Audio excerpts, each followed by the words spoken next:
JDS पक्षाचो आदलो खासदार तशेंच आदले प्रधानमंत्री एच.डी. देवेगौडा हांचो नातू प्रज्वल रेवण्णाक बलात्कार प्रकरणात जल्मपेटीची ख्यास्त सुनायल्या।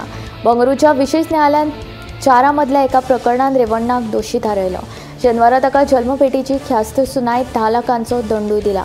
कर्नाटकांतल्या हसन जिल्ल्यांतल्या होलेनारसीपुरा हांगच्या गन्नीकाडा फार्म हाऊसान घरकाम करपी 48 वर्साचे बायले लैंगिक अत्याचार केल्ल्या प्रकरणात प्रज्वल रेवण्णाक न्यायालयान दोशी थारायला।